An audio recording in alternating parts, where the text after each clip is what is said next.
mau ngobrol sama reporter kita dari sana. Ada Kak Oksa ADCP, reporter dari Detik Kalimantan. Selamat pagi, Kak Halo Oksa. Kak Oksa. Pagi Aryo dan Davi. Pagi Mas Oksa.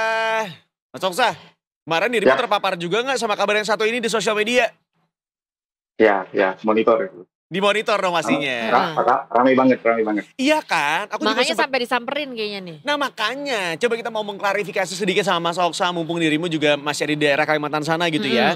Sebenarnya ini tuh ajaran utama dari aliran Islam sejati, itu tuh seperti apa sih? Dan katanya tuh memang dianggap menyimpang ya sama MUI. Udah ada klaim menyimpangnya? I don't know, kita tanya sama Mas Oksa. Oh iya, gimana nih? Untuk klaim menyimpang itu masih diduga ya. Karena untuk memutuskan suatu aliran itu sesat atau tidak sesatnya itu harus ada keputusan dari tim pakem. Tim pakem itu terdiri dari kejaksaan dan pengadilan. Nah, jadi untuk aliran Islam sejati itu sendiri, pengikutnya itu tidak diwajibkan untuk sholat fardu. Sholat fardu itu bisa digantikan dengan sholat batiniah seperti itu. Kemudian untuk naik haji nggak perlu repot-repot kita ke Tanah Suci, cukup berziarah ke makam Kerajaan Matan Tanjung Pura di Kabupaten Ketapang seperti itu. Berarti kalau misalnya tadi nggak diwajibkan sholat fardu gitu ya, digantikan dengan sholat batiniah, tapi tetap dalam satu hari tuh ada 5 jenis sholat kemudian. Enggak, sholat batiniah itu untuk menggantikan semua sholat fardu. Sholat batiniah gimana sih? Kayak dalam hati ya? Nah kebetulan gue juga nggak tahu ya sholat batiniah ya. Gue juga baru dengar nih sholat batiniah nih. Iya. Dia baru dengar juga semenjak ada ini.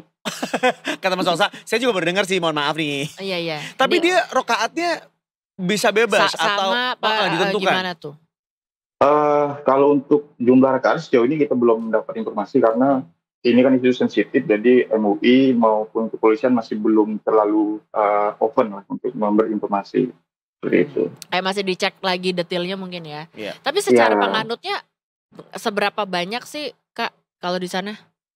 Kalau ini kan yang lagi viral ini kan di kabupaten di kecamatan Sada ya. Nah, Islam sejati ini dibawa dari dari kecamatan Laur, kecamatan tetangga gitu. Nah, untuk di kecamatan Sanda sendiri yang baru terdeteksi itu baru ada 3 rumah, dan 3 rumah itu saat ini lagi diawasi sama kepolisian.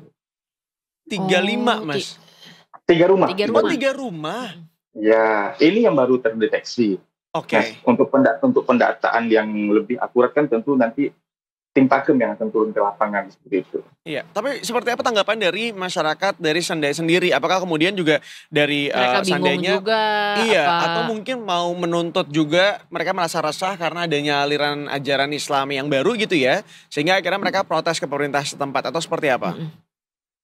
Sejauh ini sih situasi Kamtipmas di Sandai sendiri masih aman, karena pihak kepolisian selalu turun ke lokasi, selalu memberi himbauan agar jangan terpengaruh dengan ajaran-ajaran yang diduga sesat seperti itu. Nah, kalau untuk masyarakat di sekitar rumah terduga pengikut aliran sesat, kayaknya saat ini terlihat masih sepi seperti itu.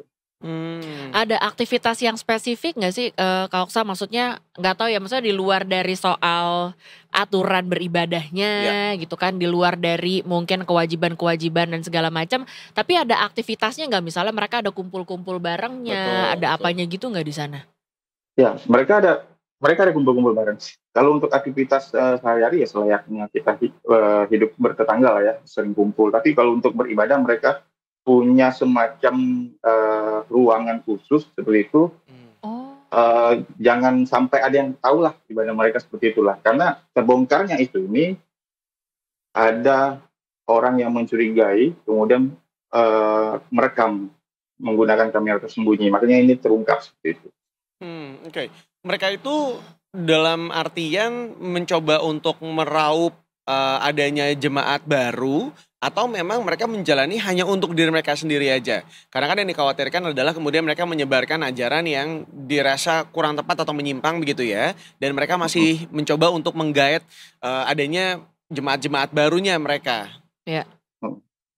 Nah, untuk kesimpulan awal, informasi sementara dari MUI maupun kepolisian setempat bahwa si pemimpin ajaran Islam sejati ini, inisialnya AK, itu kan asalnya itu di Kecamatan Laut, kecamatan tetangga. Nah, sebelum dia hijrah, sebelum dia pindah ke Sandai, dia juga sudah membangun kelompok Islam sejati di kecamatannya. Jadi sehingga dia pengen mengembangkan sayap lah seperti itu. Oh, Ya, ya kebayang sih.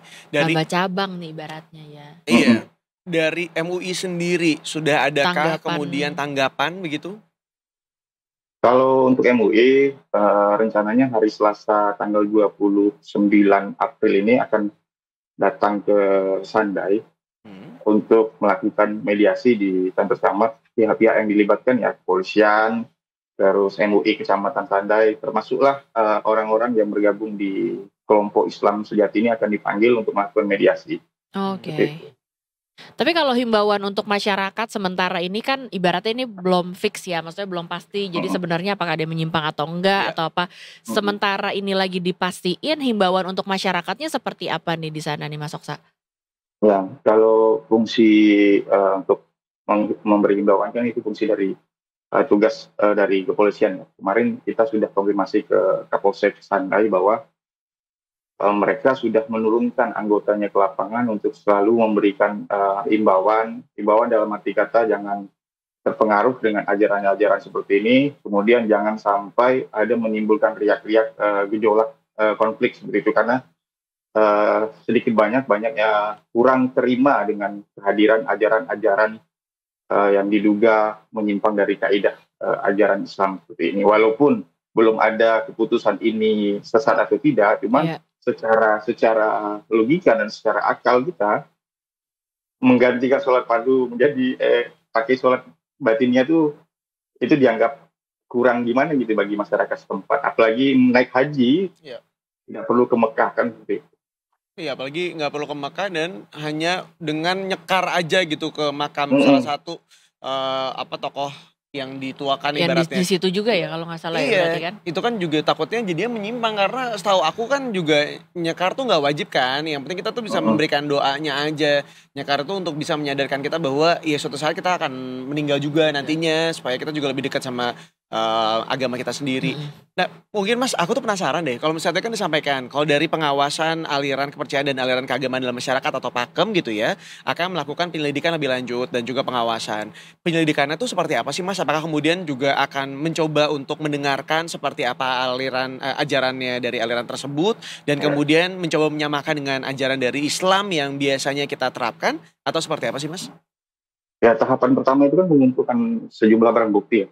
Barang bukti yang sudah terkumpul saat ini adalah rekaman dialog, terus rekaman video aktivitas mereka beribadah, kemudian nanti mengumpulkan keterangan saksi, termasuk keterangan pengikut-pengikut ajaran Islam sejati ini. Nah, jadi tahapan selanjutnya adalah mediasi. Nanti di mediasi itu barulah ditentukan apakah ini sesat atau tidak. Ya tentu tim PAKEM punya tim penyidik lah semacam di kepolisian lah kan untuk menyelidiki ke lapangan bahwa ini memang benar terindikasi sesat, masuk unsur sesat atau tidak. Seperti itu. Nanti baru diputusin.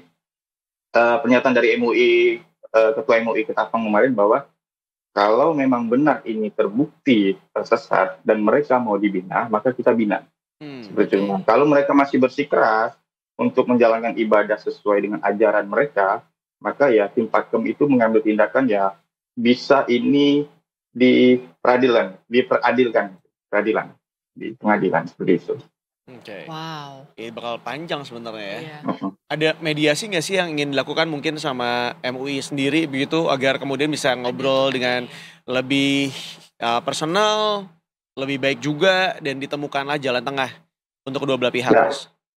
Ya, itu nanti tanggal 29 April ya, hari Selasa, mediasi akan berlangsung di kantor camat Sandai. Pihak yang diundang itu ya tim PAKEM, MUI Ketapang, MUI Kecamatan Sandai, kepolisian, TNI juga. Jadi beberapa orang yang ikut dalam ajaran Islam sejati termasuk si AK itu pemimpin kelompok. Sampai dengan tanggal 29 ini ada himbauan nggak dari MUI kepada pengikut dari aliran Islam sejati ini? Sejauh ini sih himbauan ya, ini himbauan normatif aja sih Mas.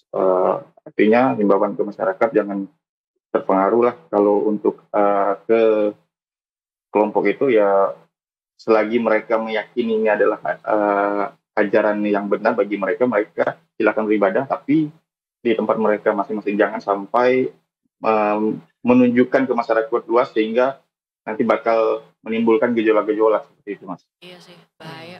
Ya takut ya, soalnya ya balik lagi nih, biasanya dari hal-hal kecil kalau misalnya tidak ditangani dengan baik, takutnya jadi masalah yang lebih besar lagi di kemudian hari gitu. Jadi nggak belebar kemana-mana gitu ya. Iya, Mas Oso terima kasih untuk laporannya, Mas Oso. Ya, informasinya. Baik Ariel dan David. Ya, sehat-sehat terus dan selamat beraktivitas. Sampai ketemu.